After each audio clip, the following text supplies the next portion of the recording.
না, কিছু বলবে?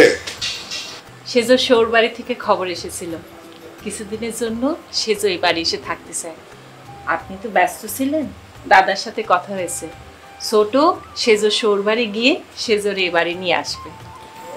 না, আসবে সে তো ভালো কথা, কিন্তু হঠাৎ এই বাড়িতে আসতে যাচ্ছে, খারাপ কিছু লাগতো? খারাপ কিছু নয়, সেজোর স্বামী কলিকাতা যাবে বাণিজ্যে, সেই ফাঁকে সেজো এই বাড়ি এসে থাকতে চায়। যাক, ভালোই হয়েছে। মারও শরীরটা ভালো যাচ্ছে না, এলে ভালোই লাগবে আমার। জানেন, কালকে রাতে না বাবজির স্বপ্নে দেখেছি। কতদিন বাবজি আর লতুল মারে দেখিলায়, উহাদের দেখতে খুব মন চাচ্ছে। তুমি চিন্তা করো না, আমি লোক মারফত খবর পাঠাবো যেন দ্রুত এখানে চলে আসে। সত্যি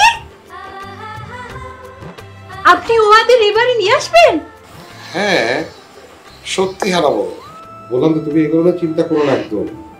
শোনো, রাত হয়েছে, তুমি বরং শুয়ে পড়ো, ঠিক আছে?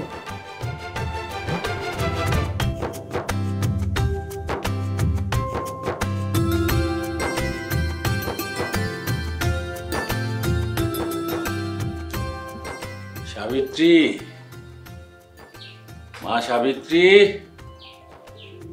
একটু জল নিয়ে আয় না মা।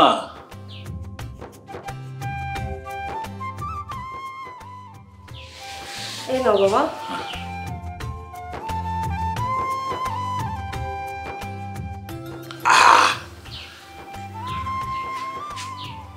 তৃষ্ণায় বুকটা কেমন ফেটে যাচ্ছিল মা। আজ এত দেরি হলো যে বাবা? আর বলিস না, তোর রমেন জেঠা স্কুল ছুটির পর ডেকে পাঠিয়েছে, তাই একটু দেরি হয়ে গেল আর কি। তাই বলো, আমি সেই কখন থেকে তোমার জন্য ভাত নিয়ে অপেক্ষা করছি। বেলা গড়িয়ে গেল, যাও তাড়াতাড়ি স্নান করে এসো, খাবে চলো। তুই একটু আমার পাশে এসে বস, তোর সাথে আমার দরকারি কথা আছে। এখন বসতে পারবো না, তুমি যাও তো বাবা, তাড়াতাড়ি স্নান করে এসো, খাবে। আরে রাগ করছিস কেন? বললাম তো জরুরি কথা, আয় মা। আমি কি সারাদিন এগুলো নিয়ে বসে থাকবো? আমার কি আর কোনো কাজ নেই? আয় না মা, তোর সাথে আমার জরুরি কথা।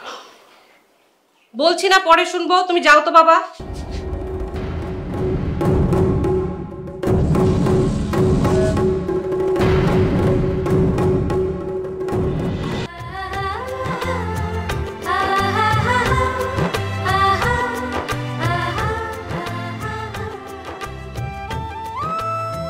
মেজো ভাবি, ও মেজো ভাবি, সেজো কেমন আছো তুমি? আমি ভালো আছি। কখন আসলি রে তুই? এই তো কিছুক্ষণ আগে। তোমার শরীরটা কেমন আছে? আমার শরীর ভালো আছে। তুই কেমন আছিস রে বোন? আমি ভালো আছি। তো শ্বশুরবাড়ির সবাই কেমন আছে? শ্বশুরবাড়ির সবাই ভালো আছে গো।